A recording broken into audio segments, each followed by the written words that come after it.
The Extraordinary Hatmaker, written and illustrated by Malcolm Carrick. This is our social emotional book for today, and we've been talking about persistence, right? So I want you to look in this book for how is the Hatmaker persistent?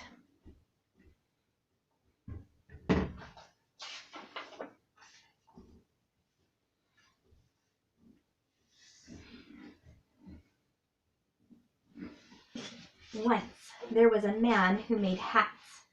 He loved to make big floppy hats for ladies and bowler hats for gentlemen, all sorts of hats in fact, but most of all he liked extraordinary hats for himself. At the end of the day, when all his customers had gone home, he settled down to make himself a new hat. He would use only the finest cloth for his hats, and would sit stitching far into the night. He worked so hard on his own hats that eventually they took up all his time, and he didn't bother to make hats for other people, so they stopped coming to his shop. Soon it was nearing winter, and the Hatmaker found he had very little money and no customers.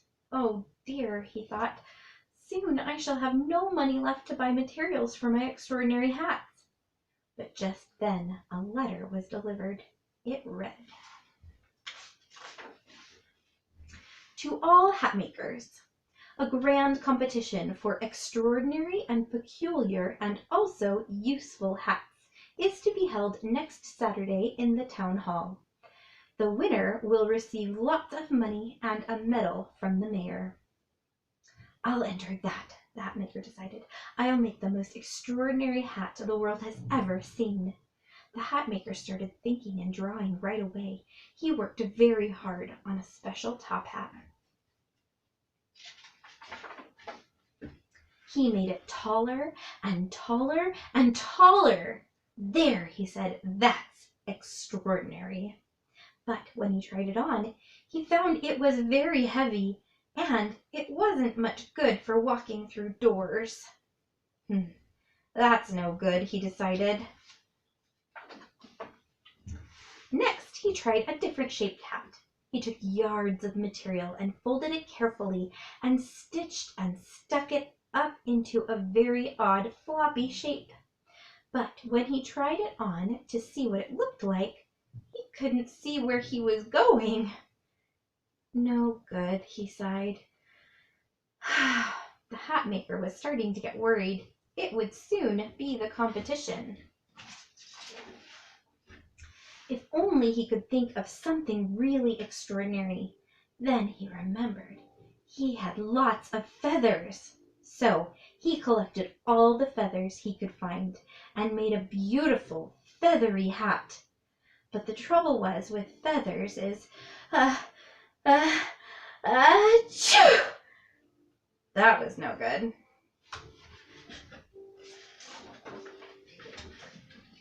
He looked around the shop. He had lots of other hats, so he decided he'd make a hat from all his other hats, one on top of the other. But then a lady walked by the shop. He took off his hat to her, and he took off his hat to her, and he took off his hat to her, and he went on taking off hats. "Oh dear," he said, when his arms started aching. "There's sure to be ladies at the competition. My arm will ache too much." He looked at the letter about the competition again. Extraordinary and useful. He decided to try and make a useful hat for a change. A hat to help people get up in the morning. He started work, and soon he had a fine hat. "I'm sure to win," he thought. "I'll just see if the alarm works." He set the clock, but when it went off, bring! It gave him such a headache he had to go to bed and rest. In bed, he realized that there was only one day left for the competition. So the Hatmaker decided to make an ordinary hat as well as he could. He had spent all his time having ideas, So he jumped out of bed and worked and worked and worked, and finally finished the hat late that night. It was a beautiful hat, but very ordinary. But it was such a nice hat, he decided to wear it to the competition so that people could see what nice ordinary hats he could make. However, when he looked out, it was pouring rain. My hat will be ruined in this rain, he thought, and he reached for his umbrella. Then he had the most extraordinary idea. He had thought of the most extraordinary hat in the world, and also the most useful hat. You could wear it in the rain without getting it wet. An umbrella hat. The umbrella hat won the competition. It became all the fashion, so the hat maker soon had lots of customers in his shop again. He even became famous for his extraordinarily useful hats. The hat maker got himself in a little bit of trouble because he decided to work on his own hats, right?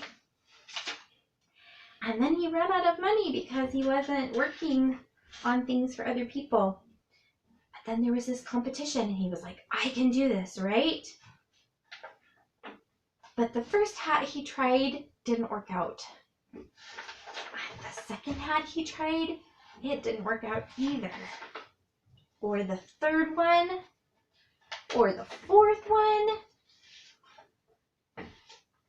or the fifth one. But he kept trying and thinking, and he came up with a great idea that ended up winning the competition. And even if you don't win anything with your persistence, it will still fill your bucket and help you feel better. Take a look at the activity that I have included for you today. You are going to make a special bridge out of things that you can find in your house. A tunnel that you can crawl through and a bridge that your stuffed animals can sit on.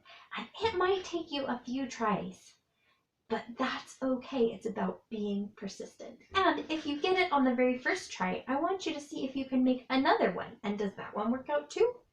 Be persistent and keep trying, and send me pictures of what you make.